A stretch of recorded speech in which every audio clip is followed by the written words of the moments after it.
ముందుగా ప్రెస్ మిత్రులకు నమస్కారం.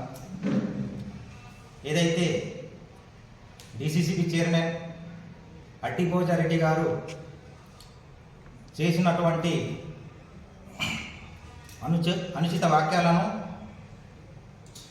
తీవ్రంగా ఖండిస్తున్నాం. మా నాయకుడు జోగు రమణ గారి పైన వ్యక్తిగత దురదుద్దేశంతో మీరు చేస్తున్న పసలేని పనికిరాని ఆరోపణలను మీ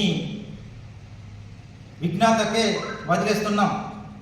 ఏదైతే కాంగ్రెస్ ప్రభుత్వం రైతులకు ఇచ్చినటువంటి హామీ ప్రకారం 2 లక్షల రుణమాఫీ చేయమని అడిగిన దానికి సమాధానం చెప్పకుండా అనవసరపు ఆవేశంతో సమస్యను పక్కదో పట్టిస్తున్నారు.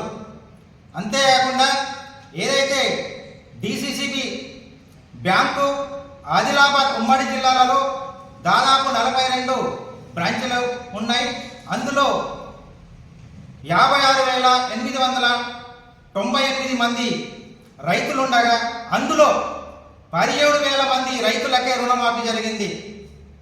ఇంకా అందులో 42 బ్రాంచులకు 70% మంది రైతులకు రుణమాఫీ అవ్వాల్సింది ఉంది. అంతేకాకుండా ఇంకా దాంట్లో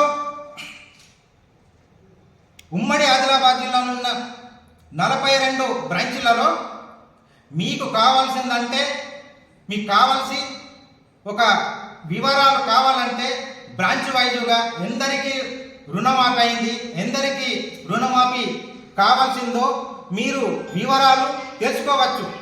అదేవిధంగా డిసిసిబి బ్యాంకుతో పాటు చాలా బ్రాంచులలో కూడా 40% మంది రైతులకే రుణమాఫీ జరిగింది. అదేవిధంగా ఇంకా 60% రుణమాఫీ 60% మంది రైతులకు రుణమాఫీ కావాల్సింది ఉంది. ఆ రుణమాఫీ కోసం బ్యాంకుల చుట్టూ అదేవిధంగా వ్యవసాయ అధికారుల చుట్టూ తిరుగుతున్నారు.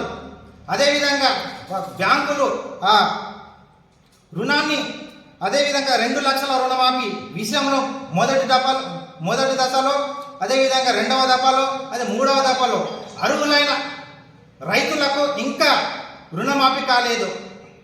అంతేకాకుండా 2 లక్షల పైన ఉన్నటువంటి రుణాన్ని మేము మాఫీ చేస్తామని అది ఎప్పుడు చేస్తారు, ఎలా చేస్తారు, అదేవిధంగా దాన్ని ఒక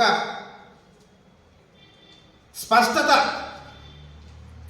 చెప్పకపోవడంతో రైతులు ఇబ్బంది పడుతున్నారు.